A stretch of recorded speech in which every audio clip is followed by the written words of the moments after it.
Da mesma forma, eu quero agradecer a presença do professor Colombo Tassinari, do Dr. Ricardo Zúñiga, do professor Goldenberg, do representante do magnífico reitor, professor Varran Agopian, o pró-reitor de pesquisa Silvio Canuto, Dr. Sidney Simonadio, Dr. Mitu Hirota, nosso patrocinador, Dr. Carlos Ribeiro.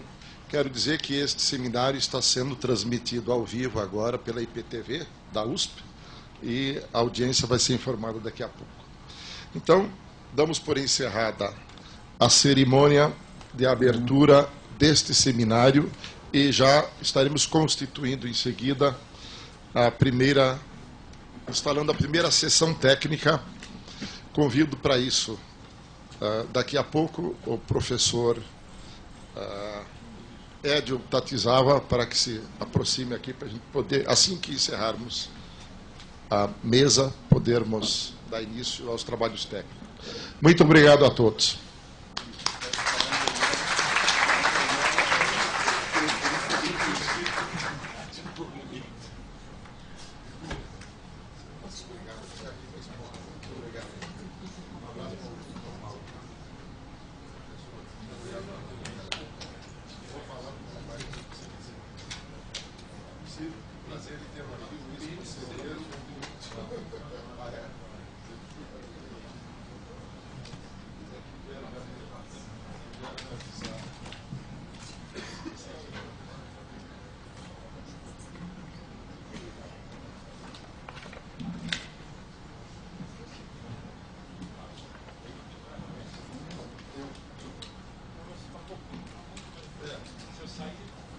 Edio, por favor.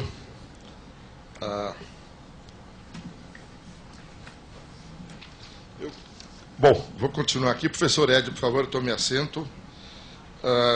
Quem vai compor esta mesa?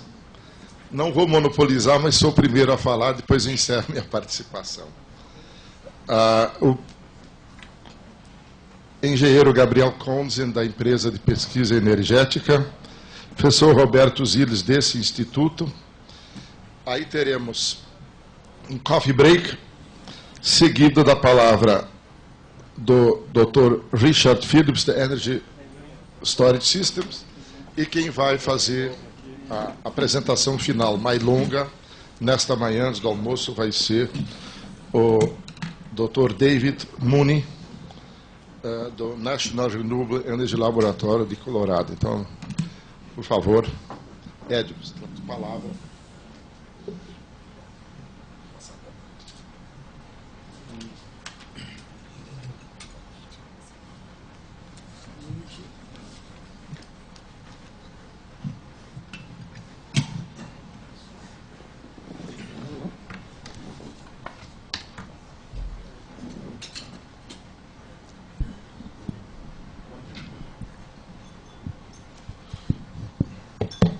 Bom dia a todos, né?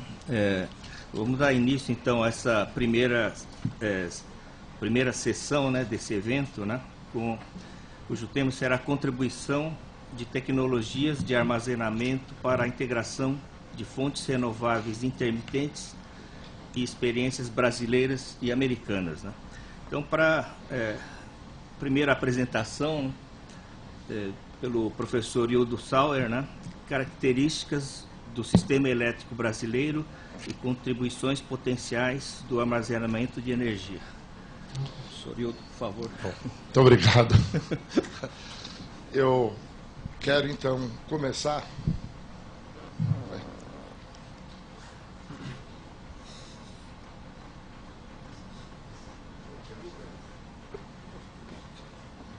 Tem um problema aqui, precisa de assistência técnica para...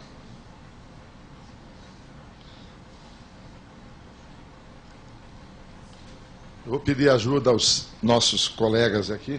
Bom, eu vou ser muito breve, porque eu prefiro sumarizar. A minha intenção aqui é fazer uma pequena contextualização das características únicas, particulares, a que o professor Goldenberg também já se referiu anteriormente, o secretário Meirelles, em relação à situação do Sistema Interligado Nacional. Não tem problema, eu vou falando e depois a gente retoma. O Brasil, como nós sabemos, construiu sua eletricidade a partir de um conceito criado especialmente a partir dos anos 40 e 50, quando um consórcio canadense, norte-americano, estadunidense e brasileiro, chamado CANAMBRA, Canadian Brazilian American Consulting Group, fez o estudo do nosso potencial hidrelétrico e concluiu que provavelmente a trajetória mais favorável para garantir a industrialização, a urbanização brasileira, seria baseado em aproveitamento com grande armazenamento de eletricidade, tendo em vista a sazonalidade da nossa hidrologia, complementada por recursos térmicos para os anos de hidrologia mais crítica. Agora já estamos trabalhando. Então, mercê desta construção, que começou nos anos 30, com a construção de Henry Borden, aqui em São Paulo, uma usina de 800 megawatts, queda de mais de 780 metros, com a reversão do Rio Pinheiros e Tietê para abastecer o reservatório. Nós chegamos a essa situação de junho do ano passado. Vocês verão que temos os números do ano passado, em seguida temos hoje, então, uma capacidade instalada no Brasil de 152 mil megawatts. Hidrelétricas, 98 mil, das quais grandes usinas, despacháveis, ou a fio d'água, ou com grandes reservatórios, 93 mil megawatts. Pequenas hidrelétricas, 5.500, capacidade térmica instalada de 43 mil megawatts, vento, a energia eólica, que é a que mais está crescendo ao lado da solar, fotovoltaica. Temos hoje 10 mil megawatts, mas a tendência, na minha leitura das nossas pesquisas, é de que, a médio e longo prazo, provavelmente, isso daqui deve chegar próximo da hidrelétrica. Capacidade eólica em função da característica do recurso, da grande quantidade de potencial, infelizmente ainda muito pouco estudado, mas do que nós temos já.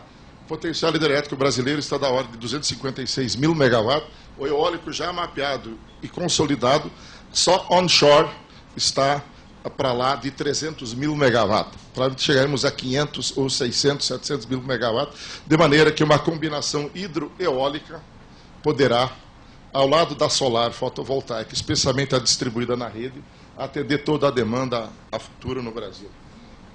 Solar, nós temos 237 megawatts, dos quais 145 centralizados, 92 distribuídos em telhados, principalmente, como os nossos aqui no Instituto, e outras fontes distribuídas, 132 megawatts. Essa é a característica. Isso tem um significado para nós da seguinte forma.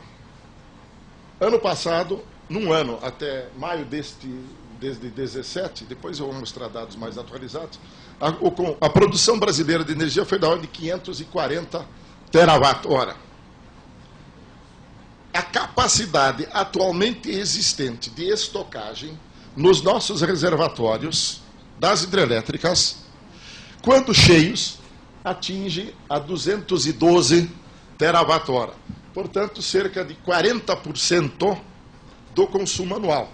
De maneira que esse seminário trata de estocagem, mas toda a concepção, toda a construção do sistema hidrotérmico brasileiro, agora hidroeólico térmico solar, foi baseado exatamente na gestão do armazenamento, baseado principalmente na água. Isto continua sendo o nosso grande recurso. Obviamente que baterias e hidrogênio, que são objeto deste seminário, devemos examinar que contribuição adicional esses recursos poderão nos dar. E esse é o foco pelo qual eu quero abrir aqui. Outra questão. Normalmente, armazenamento de energia é muito importante, inclusive na forma química, para atender a ponta do sistema. Ora, a ponta máxima de que temos notícia no Brasil aconteceu em fevereiro de 14, quando atingimos 85,7 mil megawatts de pico. Capacidade instalada das grandes usinas hidrelétricas despacháveis é da ordem de 93 mil megawatts. Isso nos diz que podemos atender, por enquanto, respeitadas as restrições de transmissão, para garantir também a qualidade do serviço, que às vezes exige, por razões elétricas, despacho de térmicas locais, mas, em geral, a ponta pode ser atendida, desde que a transmissão e a estabilidade do sistema estejam garantidos, com a nossa hidrelétricas operando simultaneamente na ponta. Poupando, portanto, infelizmente, a minha turma que não passou o YouTube, que eu ia passar, vou passar no intervalo, de uma senhora que foi ministra de Minas e Energia, e que foi presidente da República, que proclamava os 4 ventos, que o problema da eólica é que a eólica não se estoca. Nós vamos mostrar nesse seminário, sim, que tanto a solar fotovoltaica quanto a eólica são estocáveis pelo manejo adequado do reservatório. E também, marginalmente, como veremos depois, com o uso dos dispositivos baseados em hidrogênio, que serão discutidos aqui, e também eletroquímicos, com baterias. Mas o lugar disto, essa grande vantagem brasileira se dá porque temos mais de 136 mil quilômetros de linhas de transmissão de 230 a 750 kV, a que se referiu o secretário antes também já. Bom, como eu disse, a questão, então, que se prende nesse seminário, uma das questões finais, e por isso a contribuição na área tecnológica e na área regulatória, tem a ver que benefícios adicionais, além da grande capacidade de estocagem, armazenamento de energia que nós já temos com as hidrelétricas, a armazenagem eletroquímica e a armazenagem por hidrogênio poderá nos trazer. Aqui, então, uma fotografia, dados da última quinta-feira, porque eu preparei isso daqui com a ajuda do Newton, da Alcântara e de outros na sexta-feira. A fotografia, se nós chegamos a 84 mil megawatts de potência de ponta em fevereiro de 14, agora, na quinta-feira passada, nós tivemos uma carga, que obviamente tem que ser garantida pela geração simultânea, de 77,895 mil megawatts de ponta. Ela foi atendida 52 mil de hidráulicas, em mais Itaipu, o que nos leva, então, a algo como 63, quase 64 mil megawatts de hidráulicas operando. As térmicas convencionais, quase 8 mil megawatts. Nuclear, só Angra 1 operando com 639 megawatts. Eólica, apesar da capacidade de superar os 10 mil megawatts hoje, estava operando naquele dia de quinta-feira passada, de 15 de março, 5,3 mil megawatts, enquanto que a solar atingiu só 25 megawatts, dos quais meio megawatt aqui no Instituto. Aqui, então, esses dados que eu apresentei são de meados do ano passado. Vocês vão ver que aqui já aumentou um pouco. Esses dados são de 2018, de agora, recentemente. Nós temos, então, que a hidráulica, o total 150 mil, um pouco mais do que eu disse antes. Eólica já está em 12 mil megawatts, sendo 8%, e crescendo. De maneira que, aqui por região, a distribuição da capacidade instalada, o que é resolvido através deste sistema de transmissão. Evidentemente que aqui, essa linha ainda não está pronta, interligando o sistema brasileiro ao venezuelano, mas substancialmente agora temos a interligação de Manaus por essas grandes linhas. O secretário já se referiu aos grandes troncos de transmissão que vêm do Rio Madeira, que vem agora de Tucuruí e também de Belo Monte do Rio Xingu, para atender a região de mais consumo, que é o sudeste brasileiro. De maneira que, aqui, evidentemente que eu não quero que vocês vejam tudo isso, mas de qualquer maneira, isso aqui é uma representação de todas as bacias hidrográficas que estão linearizadas aqui, com suas usinas de reservatórios de grande porte, que infelizmente estão, como eu mostrarei daqui a pouco, reduzindo a capacidade em relação ao consumo, e também as usinas a fio d'água. Aqui, uma linha simples do consumo dele de 70 e da consumo, e obviamente a produção, nota-se uma predominância histórica das hidrelétricas no atendimento em azul. Infelizmente, de 2010, 11 e 12, por um erro de planejamento e construção, escolhas equivocadas de usinas, nós operamos grande quantidade de usinas térmicas a um custo elevado. Gastamos, fora da ordem de mérito, da ordem de 100 bilhões de reais, em combustíveis acima de R$200 o megawatt-hora, e esses 100 bilhões teriam permitido, por exemplo, fazer mais de, em torno de 20 mil megawatts de usinas eólicas e que operariam por 30 ou mais anos. De maneira que esse foi um custo elevado, foi mais de 100 bilhões de reais, cerca de 30 e poucos bilhões de dólares, desnecessariamente queimados. E aqui, então, a composição do parque. E aqui, então, essa figura é interessante, mostra como, a partir dos anos 50, 57, 58, quando a usina de Furnas começou a ser construída principalmente, nós passamos a ter capacidade de estocagem e armazenagem. Aqui fala-se de energia armazenada máxima quando os reservatórios estão cheios. A evolução se dá por aqui. Aqui estão citadas as principais usinas. Furnas, 62, Emborcação, Itumbiara, Nova Ponte, Três Marias, já no Rio São Francisco, Sobradinho, Serra da Mesa. Notem que, e aqui, desde 70, o consumo brasileiro, ou a produção. Nota-se que aqui, nesta região, nós tínhamos praticamente capacidade de estocagem por um longo período em relação ao consumo. Cheios os reservatórios, daria para... Agora não. Progressivamente, como passamos a construir usinas por questões ambientais, sociais e da ausência de negociação política adequada, construímos usinas com a fio d'água, principalmente, como as últimas, Belo Monte, Rio Madeira, há um distanciamento maior, de maneira que agora a situação é a que eu citei antes.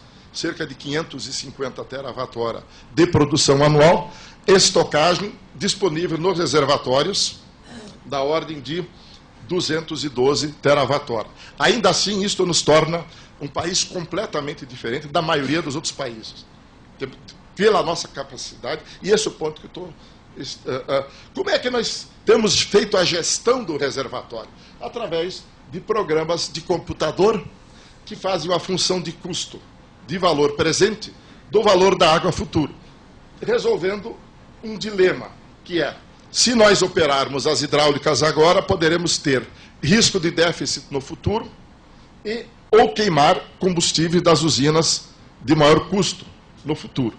Isto é feito através dessa formulação aqui de um programa dual estocástico que gera séries com base no histórico anterior das afluências de 1931 até agora. Esse programa de computador faz sorteios de 2.000 séries sintéticas e escolhe um cenário do quanto deve ser operado. Isso está representado rapidamente aqui, eu não vou entrar em detalhe, muito mais para trazer. Ora, obviamente que com a presença futura, eventualmente, de armazenagem eletroquímica ou de hidrogênio, nós vamos ter que mudar esse programa, que, aliás, já está errado. O grande problema deste programa aqui está nesse fator aqui, 1 mais beta, que é uma taxa de desconto. Nós usamos uma taxa de desconto do valor futuro da água para trazê-lo para hoje, usando em torno de 10%, 12% ao ano de desconto. Esta é uma das razões pelas quais eu, pelo menos, acredito que o nosso programa, que é o piloto da operação, que o operador nacional do sistema usa para fazer, com esse programa, ele desvaloriza muito a água futura, fazendo com que, periodicamente, além dos erros de expansão, na minha leitura, nós tenhamos feito um sistema que não tenha operado ao menor custo possível, diante das opções que nós temos, pelas opções de expansão, na minha leitura, equivocadas, muito mais térmicas do que as requeridas, em função exatamente de termos um potencial eólico e agora também solar fotovoltaica distribuído na rede de maior ponto. Então aqui estão a metodologia, não vou entrar em detalhe nisso, só para registrar. Bom, isso aqui vai estar necessariamente sob revisão, deve ser um foco de pesquisa importante. Como nós manejamos o estoque de energia com os reservatórios que nós temos hoje, muito embora eles tenham sido reduzidos relativamente ao longo das últimas décadas com relação ao consumo total, mas mesmo assim é um recurso. E aqui a forma como este programa faz essas coisas, usa reservatórios equivalentes do Nordeste aqui, Norte, Nordeste, Sudeste, vários agora, reservatórios. O grupo de usinas são colocadas como um reservatório equivalente, e o Sul, para tratar dessa questão. Isso vai ter que ser revisto. Aqui, então, para dar uma noção da variabilidade, esse é o histórico de energia natural afluente. Obviamente que o ano de maior afluência, quando naquele ano sozinho a água, se turbinada tivesse sido, e se fosse possível turbiná-la, teria disponibilizado cerca de 950 terawatt-hora no ano de 83. Os piores anos continuam sendo de 53 e 55. Então essa é a questão da variabilidade, essa curva monótona de permanência de vazões, que nos diz nós temos que gerir esta variabilidade que foi registrada no passado e esperar maior variabilidade no futuro em função da degradação das bacias hidrográficas que foram feitas ao longo das últimas décadas. Quer dizer, houve uma ocupação maior das bacias, a vegetação foi removida em grande parte, o que torna mais voláteis e mais diferentes os reservatórios. Aqui, então, o Block Box, que mostra as médias de cada mês de todos os anos que eu citei antes, estão registrados aqui, isso é a variabilidade nos meses, para dar uma noção do que a mediação dos reservatórios tem feito ao longo do tempo da otimização. E aqui, então, o resultado disso. Aqui são, no balanço de 2013 até 2007, vou passar brevemente, quais as fontes que têm sido usadas para atender o consumo de energia e quanto nos sobrou. A linha azul sempre é a capacidade de energia disponível nos reservatórios pela gestão feita em 2013, 2014, 2015, 2016, vê que estamos em 16 com bem menor quantidade de água nos reservatórios, e 17, passando por períodos críticos em razão do que eu disse antes. Usinas inadequadas na nossa leitura. Bom, a variabilidade no Nordeste passou a registrar em outubro de 16, nós tivemos de um dia para outro em outubro uma variação da geração eólica de 1.500 megawatts médios para 4.500. Portanto, de um dia para outro, tivemos uma variabilidade da ordem de 3.000 megawatts, para dar um exemplo só do Nordeste. Então, e aqui, os limites inferior e superior de janeiro até dezembro, nos anos de 1996 a 2017, sendo a melhor hidrologia recente essa aqui, que é 2009, e as piores estão aqui embaixo. De maneira que, recentemente, esta variabilidade que tem que ser mediada, ou com reserva de mediação dos reservatórios e também da backup de usinas térmicas e agora, possivelmente, outras formas de reserva. De maneira que a mensagem principal que eu queria trazer vem dessas figurinhas que eu adaptei lá do colega do Dave Mooney, lá do Denholm. Quais são as estratégias que se pensa no mundo e a que custo para prover flexibilidade e estabilidade na gestão do sistema elétrico? Notem que a última que ele coloca aqui, em função do custo, é estocagem. Aqui em verde, o que se pode fazer com a geração flexível, com a estocagem existente que eu citei aqui já das nossas hidrelétricas, a não utilização de capacidade como vento e eólica ou água, spilling, fazer vertimento de água, fazer vertimento de solar, figuradamente, fazer vertimento de eólica é uma estratégia, estocagem térmica, estocagem de eletricidade está colocada aqui como a última opção, segundo o Denholm. E aqui as opções que nós temos de equilibrar o sistema mediante a gestão da demanda. Aqui, é muito detalhado, ele repete mais ou menos pelo custo e diz, primeiro você faria essas opções aqui. Operação do sistema, serviços obtidos através da geração intermitente ou variável, gestão da carga, geração flexível, trabalho com transmissão e a última, novamente, parece estocagem. De maneira que, para encerrar, eu deixo, então, as perguntas finais. Eu já fui avisado que meu tempo acabou, eu prometi ser breve e não fui, peço desculpas.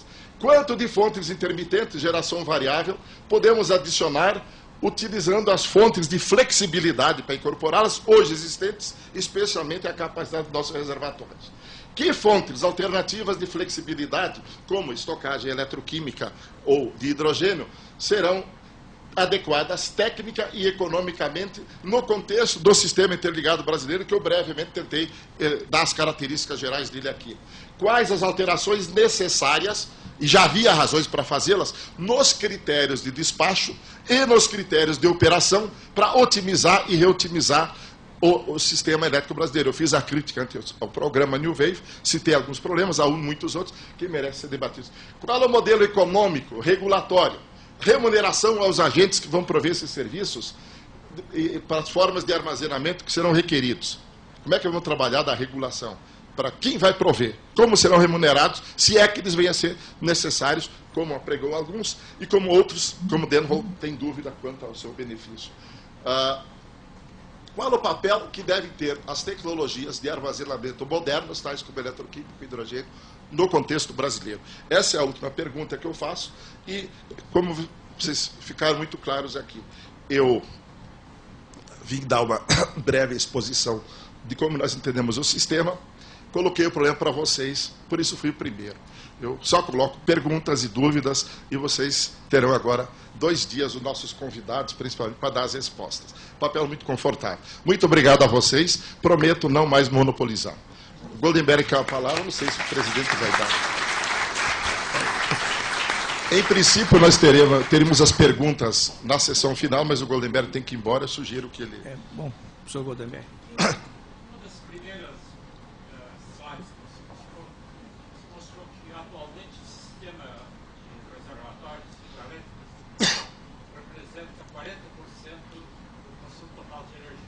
Cheios. Se não chovesse nada... Ainda assim teremos 40%. Exato. Acontece o seguinte, que há anos atrás, desde que não chovesse nada, os reservatórios durariam 4 e 5 anos. E agora, a informação que eu tenho é que, com números realistas, eles durariam 6 meses. Será que você podia ou elaborar agora, ou conseguir dados detalhados? Mas a pergunta que eu faço é essa: reservatórios realistas, não cheios, porque eles agora, nos últimos anos, nunca mais estão cheios. Quanto tempo eles resistiriam se não houvesse, se houvesse um regime normal? Bom, eu passei muito rápido, porque com razão as meninas aqui me censuraram, a pedido meu, mas eu tentei mostrar isso aqui. Aqui, então, a volatilidade aumentou. Hoje, a distância, capacidade estocada com o reservatório está aqui, nessas linhas embaixo, e o consumo anual está aqui. Então, hoje, isso daria para 40% do tempo. Cheios, sem usar térmicas e sem... Agora, como eles têm sido tratados ultimamente... Isso aqui está teimando um pouco. Eu mostrei aqui, ó. Essa linha azul é a que mostra, em escala, quantos gigawatts tem estocado. Se você olhar daqui até aqui, de 80 para 120, dá 40 terawatt-hora. A capacidade de armazenamento é 220, 212. Então veja, isso aqui. E aqui, essa linha azul, que é a energia estocada nos reservatórios, mercê da lógica, usando o programa New Wave, ele tem deplecionado, na minha leitura, muito mais reservatórios, o que tem levado a um risco maior de déficit, e o uso de usinas térmicas, porque nós, na minha leitura, desvalorizamos o estoque de água. Eu acho que ele vai ser muito mais valorizado no futuro, quando nós temos que entrar com outras formas de armazenamento com o seu custo respectivo, se é que nós precisamos entrar. De maneira que, aqui do 2013, 2014, você vê a linha azul mostra o estoque existente, o que aconteceu nos últimos anos, nós estamos colocando aqui, para destacar como a gestão tem sido feita. Na nossa leitura, merece uma revisão, uma reflexão e dos programas. Então, aqui, por exemplo, aqui estava quase tudo seco, em agosto, setembro de 17. Então, é isso aí, professor. Muito obrigado de novo. Vou, então, agora prometer me comportar. Bom, obrigado, professor Hildo. Bom...